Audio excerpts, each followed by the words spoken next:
Welcome to Global Matters with Solange Warner. The purpose of our show is to promote international trade, cultural, and humanitarian exchange worldwide. In today's show, we will have the Consul of the Kingdom of Denmark, Christopher Smith, Juanita Bates, the CEO and President of Anushka Healthcare Group, and Flamingo Royal, a band from Georgia College State University supporting human trafficking awareness. Stay with us and we will be right back.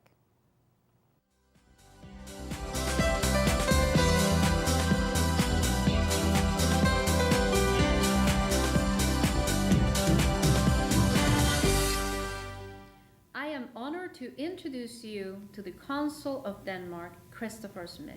Consul, welcome to the show. Thank you for having me. It's great to be here. Absolutely. Last year, Georgia exported over $28 billion, the most ever exported in 1 year for our state. Please tell us how Georgia has accomplished this success and why this means more jobs for our state. Well, I think like any championship season, it's about teamwork, and the Georgia Department of Economic Development does a fantastic job with Kathy Falls and her crew over there promoting Georgia, as do Georgia's offices all over the globe. Also, it has to do with our connectivity to the world, with Atlanta growing at exponential rates internationally, Delta with these direct flights all over. It's an easy place to do business. Plus awareness. Companies now are putting global as part of their business plan. That's right. Tell us, I know that Canada, China, and Mexico are the top destinations for exporting for our state. Mm-hmm. Please tell us about the new trends in exporting. For instance, industries and countries that they are taking a special place for Georgia since last year. Well, the wonderful thing about Georgia's export markets is they seem to be really balanced. When you look at Asia, Europe, and North America, that's about 75% of Georgia's export markets. Then there are very other important ones, such as the Caribbean, Africa, and many others that are coming up there. And Georgia hasn't maximized their footprint yet. There's still a lot of room to grow. Now, some of the trends, you're talking about a green tech. I'll give you an example. Maga Solar, which is a German-owned company, has a solar cell factory in Dublin, Georgia. They've just brought on 300 jobs.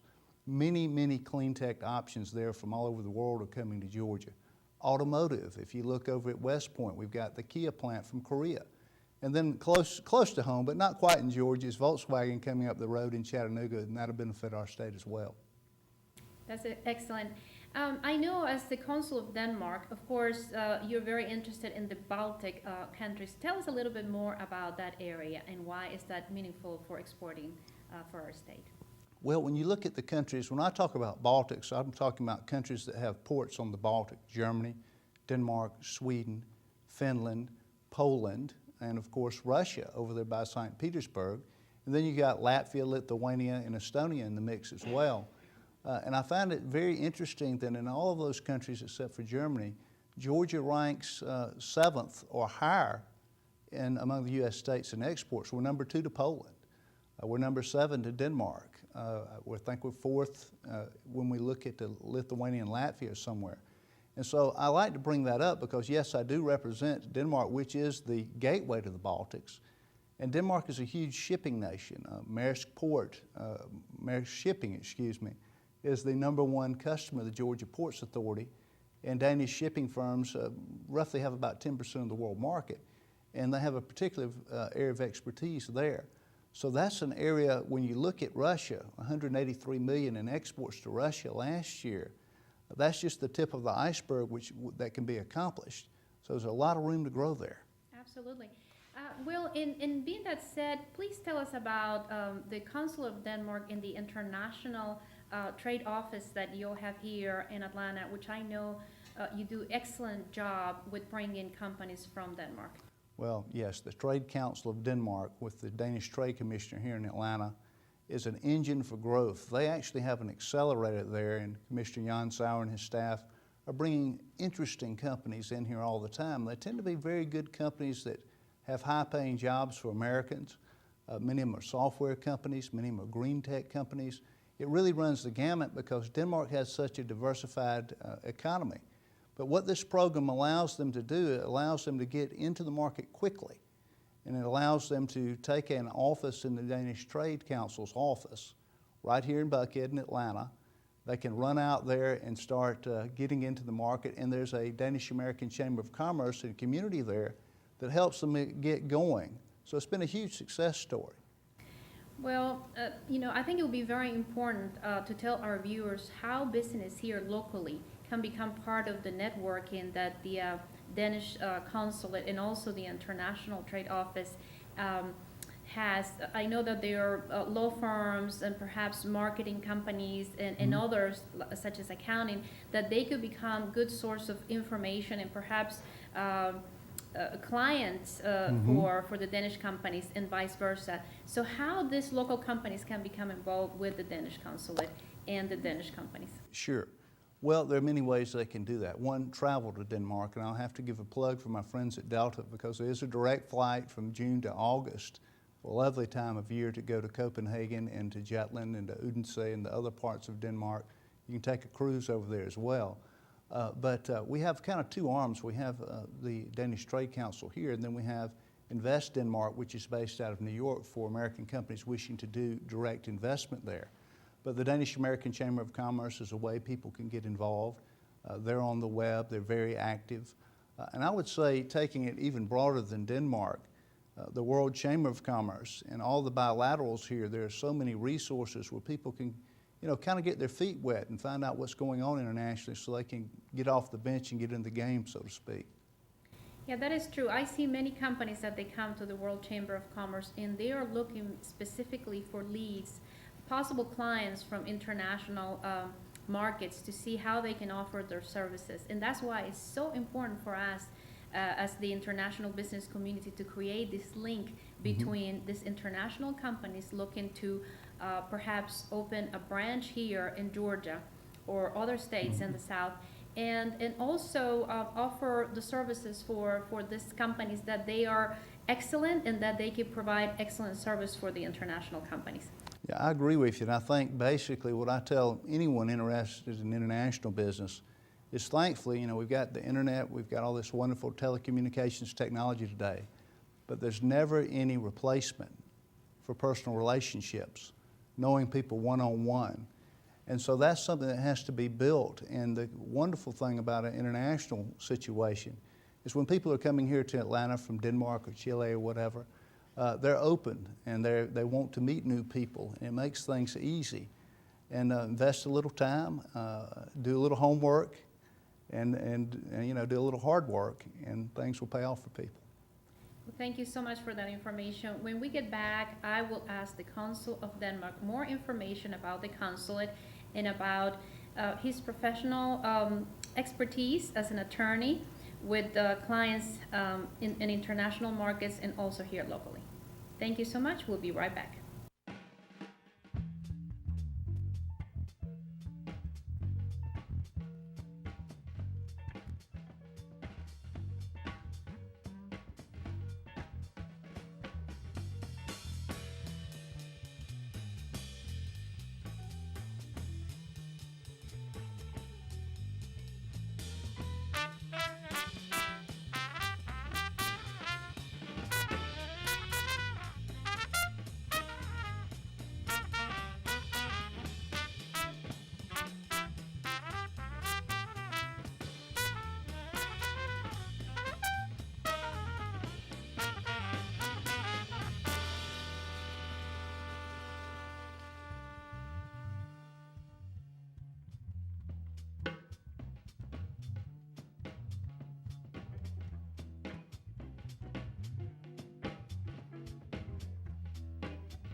Consul of Denmark.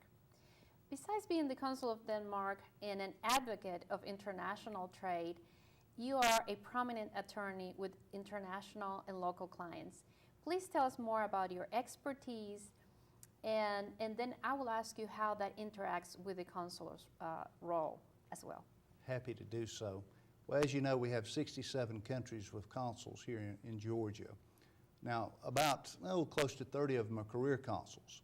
The rest of us have our day job, as we say, and many of us are from different professions. And I am a full-time practicing attorney and have been for close to 20 years here in Georgia. And I'm very fortunate because my practice is very diverse. We do anything from representing 18-wheeler injury victims, people who've been in bad car wrecks, to representing multinational companies of anywhere from the defense contracting area to Danish fashion to different companies. So really, I sometimes tell people that I represent everyone from a prince to a pauper, and I guess I represent a kingdom that's true. So I have a very interesting practice. A lot of it is business-oriented. Several of my clients are, of course, organically grown here, American companies. Many of them are from abroad. And that is what's nice with technology today. Before I left here, I was shooting over a contract to Europe. And when I get back, I'll be working on a local matter. So we're very diverse in that respect. And as I have my own law firm, I'm able to pick and choose and kind of pick the clients that I like.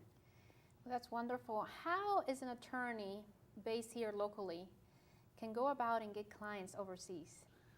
Again, it's kind of back to that work ethic. You have to put in the time, the effort, the money, and build the relationships. And you can't expect necessarily to walk into a room one day and sign up 10 clients. It normally doesn't happen that way. I'm meeting with a client this afternoon that was referred to me by an existing client, and that's how we get much of our business is through referrals of existing clients, which we're very appreciative of. And so it takes a lot of time and a lot of effort, but it pays off in the end.